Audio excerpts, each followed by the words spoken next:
Bismillahirrahmanirrahim. Nahmaduhu wa nusalli ala rasulihil karim. Amma ba'd. Insyaallah pada kesempatan ini kita akan melanjutkan kembali pembacaan kitab Nihayatuz Zen. Kita telah sampai kepada perkataan beliau, wa'lam ketahuilah. Wa'lam ketahuilah annal fasikha, bahwasanya fasikh, wa huwa adapun fasikh itu adalah sesuatu muliha yang diasinkan dengan garam, min samakin daripada ikan. Jadi fasikh itu adalah ikan yang diasinkan. Wa tubiqa, dan ditumpuk-tumpuk, ba'duhu sebagian ikannya, ala ba'din di atas sebagian ikan yang lainnya. Jadi proses pembuatan ikan asin tadi itu menggunakan wadah, itu seperti ember atau baskom. Kemudian ikan tadi itu ditumpuk-tumpuk di dalam wadah tersebut. Kemudian diasinkan dengan garam. Nah, hukum ikan asin dengan proses tersebut itu adalah najisun, najis. Najasatal ain, dengan najis ain. La yathuru, ikan tersebut tidak bisa menjadi suci bil ghusli, dengan cara dibasuh atau dicuci. Jadi meskipun ikan asin tadi itu dicuci atau dibasuh, ikan tersebut nggak bisa menjadi suci. Kenapa? Alasannya likhtilati ajzaihi, karena bercampurnya bagian-bagian ikan tadi bercampur bisodidin ajnabiyin, yaitu bercampur dengan nanah ikan yang lainnya.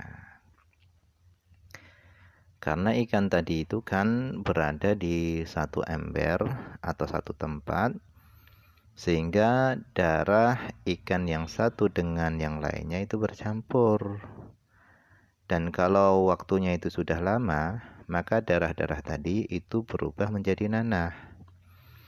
Kemudian setiap bagian-bagian ikan tadi itu bercampur dengan seluruh nanah yang ada di dalam wadah tersebut.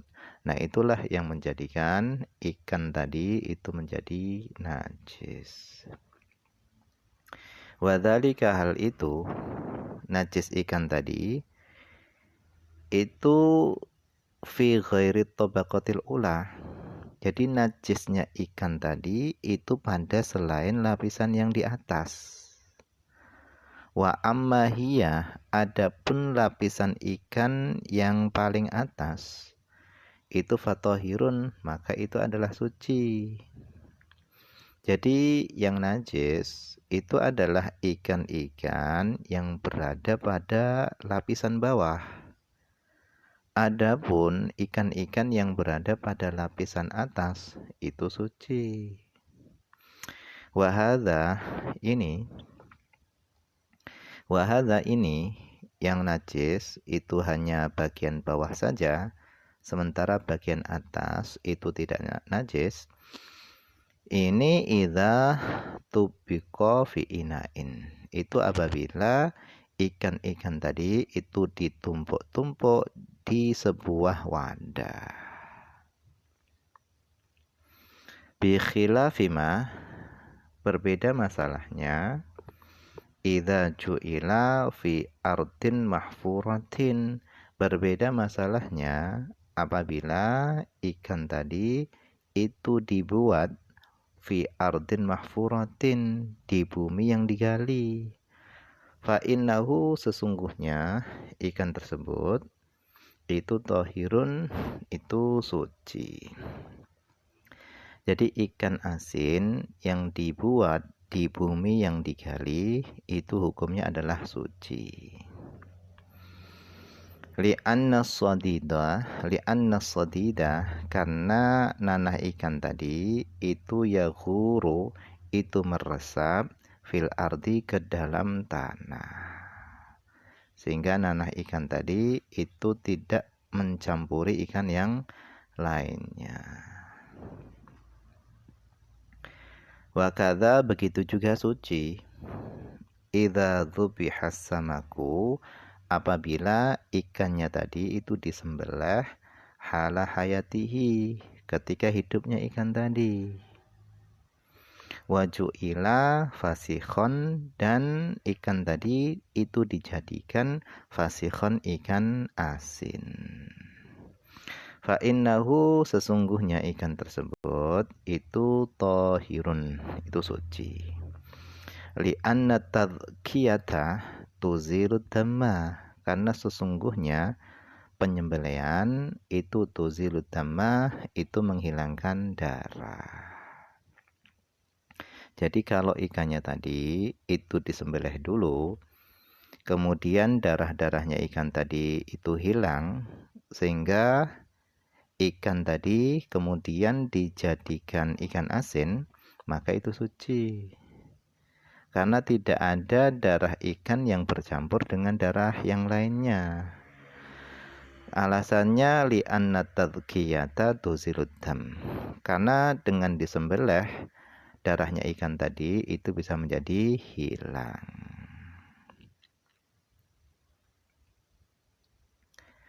Amma idza ufridas samaku, adapun apabila ikan tadi itu disendirikan an ghairihi, dari ikan yang lainnya, fatahirun, maka itu suci. Jadi kalau proses pembuatan ikan asin tadi itu ikannya dipisah-pisah, tidak dicampur dengan ikan yang lainnya, maka ikan tersebut itu hukumnya adalah suci. Hadza hukmus shadid, ini adalah hukumnya nanahnya ikan. Wa amma hukmur rawthi, adapun hukumnya kotoran ikan, hukumnya tainya ikan yang ada di dalam perutnya ikan, fayu'fa anhu, maka dimaafkan darinya, fis samakis shaghir, pada ikan yang kecil, dunal kabir, bukan ikan yang besar. Jadi kalau ikannya tadi itu ikan yang kecil, maka kotorannya tadi itu dimaafkan, tetapi kalau ikannya besar enggak dimaafkan. Fala yajuzu akluhu, maka tidak boleh memakan ikan yang besar tadi. Idza lam yunza, apabila belum dihilangkan ma fi jawfihi, kotoran yang ada di dalam perutnya. Kenapa enggak boleh memakan? Limtizaji lahmihi bifadolatihi, karena bercampurnya dagingnya ikan yang besar tadi bercampur bifadolatihi dengan kotoran-kotorannya. Allati fi batinihi, kotoran yang berada di dalam perutnya. Biwasitatil milhi, dengan melalui perantara milah, yaitu garam. Wa yustathna, dan dikecualikan al batruh, batruh ini telur ikan, dan dikecualikan al batruh, yaitu telur ikan. Fatahirun, adapun telur ikan itu suci. Kenapa? Alasannya li'anna bainahu, karena antara telur ikan, wa baina fadolati, dan antara kotoran-kotoran ikan, itu hailan, itu ada penghalangnya. Jadi antara kotoran-kotoran ikan dan telur-telur itu ada penghalangnya.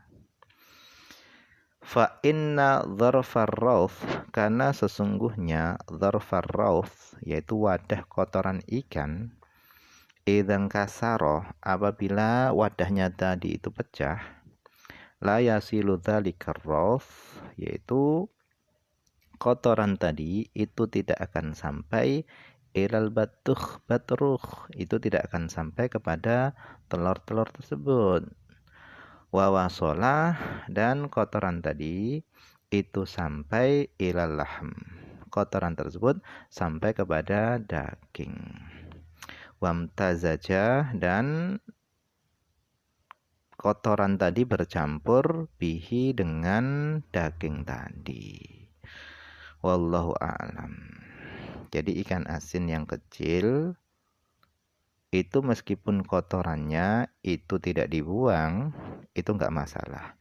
Boleh dimakan. Karena najisnya tadi adalah najis yang dimaafkan. Tetapi kalau ikan asin itu adalah ikan asin yang besar, yang kotorannya itu belum dibuang, yang kotorannya yang berada di dalam perut itu belum dibuang, itu enggak boleh dimakan. Alasannya karena kotorannya tadi itu telah bercampur dengan bagian-bagian dagingnya. Tetapi kalau telur ikan itu enggak masalah, itu suci.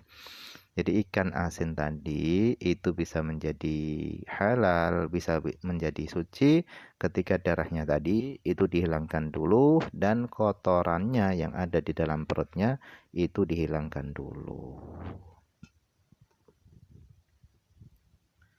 Wallahu a'lam, ini saja dulu yang bisa dibaca pada kesempatan ini, semoga ada manfaatnya.